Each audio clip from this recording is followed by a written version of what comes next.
Hai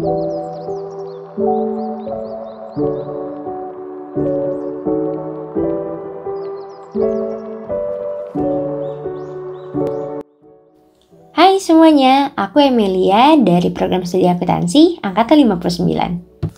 Di video pembelajaran kali ini, aku akan ngebahas tentang pajak penghasilan pasal 24. Di sini, aku akan menjelaskan tentang pengertian, subjek dan objek pajak penghasilan pasal 24, sumber penghasilan kena pajak, cara melaksanakan kredit pajak luar negeri, dan yang terakhir adalah contoh soal. Yang pertama ada pengertian. Pajak penghasilan pasal 24 adalah peraturan yang mengatur hak wajib pajak untuk memanfaatkan kredit pajak mereka di luar negeri untuk mengurangi nilai pajak terutang yang dimiliki di Indonesia. Misalnya seperti ini, jika kamu merupakan seorang pengusaha dan kamu memiliki perusahaan di dalam dan di luar negeri, maka PPh pasal 24 ini mengatur bagaimana cara kamu membayar pajak agar pajak kamu tidak dibayarkan dua kali, yaitu di dalam dan di luar negeri. Lalu yang selanjutnya ada subjek dan objek pajak PPh pasal 24. Subjek PPh pasal 24 yaitu adalah wajib pajak dalam negeri yang terutang atas pajak seluruh penghasilan termasuk penghasilan di luar atau di dalam negeri. Lalu objek pajak PPh pasal 24 adalah penghasilan yang berasal dari luar negeri. Lalu yang selanjutnya adalah sumber penghasilan kena pajak. Berikut merupakan beberapa aturan yang dikenakan pajak oleh PPh pasal 24. Yang pertama adalah penghasilan dari saham dan surat berharga lainnya, serta keuntungan dari pengalihan saham dan surat berharga lainnya. Yang kedua, ada penghasilan berupa bunga, royalti, dan sewa yang berkaitan dengan penggunaan harta benda bergerak. Yang ketiga, ada penghasilan berupa sewa yang berkaitan dengan penggunaan harta benda tidak bergerak. Yang keempat, ada penghasilan berupa imbalan yang berhubungan dengan jasa, pekerjaan, serta kegiatan. Yang selanjutnya ada pendapatan dari bentuk usaha tetap atau BUT di luar negeri. Yang selanjutnya ada penghasilan dari pengalihan sebagian atau seluruh hak penambangan atau tanda keikutsertaan dalam pembiayaan atau pemanfaatan di sebuah perusahaan pertambangan. Yang ketujuh ada keuntungan dari pengalihan aset tetap, dan yang terakhir ada keuntungan dari pengalihan aset tetap yang merupakan bagian dari suatu bentuk usaha tetap atau BUT. Yang selanjutnya, cara melaksanakan kredit pajak luar negeri.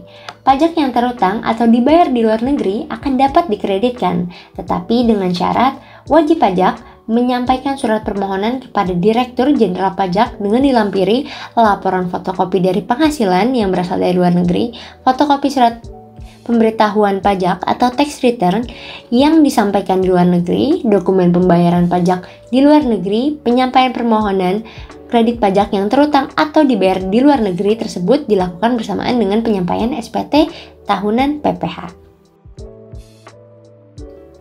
Terdapat 4 langkah untuk kita mengetahui PPh terutang PT Putrajaya. Yang pertama adalah kita menghitung total PKP atau penghasilan kena pajak, yaitu dengan cara penghasilan dari dalam negeri ditambahkan dengan penghasilan dari luar negeri lalu dijumlahkan yang hasilnya menjadi penghasilan neto atau penghasilan kena pajak. Lalu langkah yang kedua adalah menghitung total PPh terutang, yaitu caranya adalah tarif PPh pasal 17 dikalikan dengan penghasilan kena pajak. Tarif PPh pasal 17 ini telah ditetapkan menjadi 25%, lalu dikalikan dengan penghasilan kena pajak yaitu senilai 1 miliar. Hasilnya menjadi 250 juta. Lalu yang ketiga, kita menghitung PPh maksimum dikreditkan sesuai perbandingan penghasilan, yang dimana caranya adalah penghasilan luar negeri dibagi penghasilan kena pajak dikali total PPh terutang, yaitu 500 juta dibagi dengan 1 miliar dikali dengan 250 juta, yang hasilnya adalah 125 juta.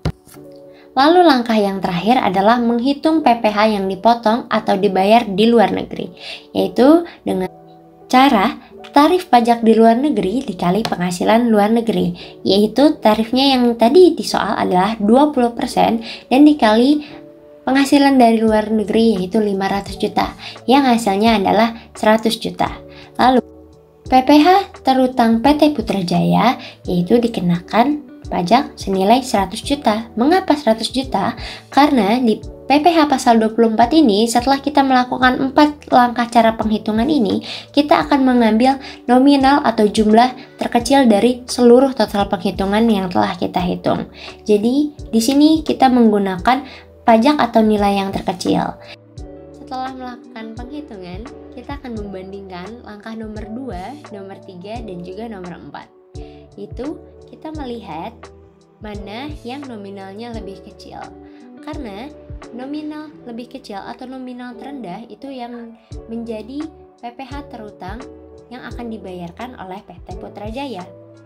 Jadi, PT Putrajaya akan melakukan kredit pajak luar negeri dengan hasil perhitungan nomor 4, yaitu 100 juta.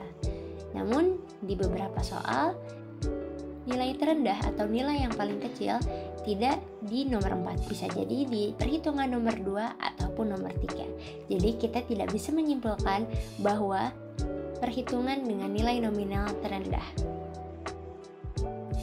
Terima kasih telah menonton video ini. Mohon maaf apabila saya ada salah kata ataupun informasi. Sampai bertemu di video selanjutnya.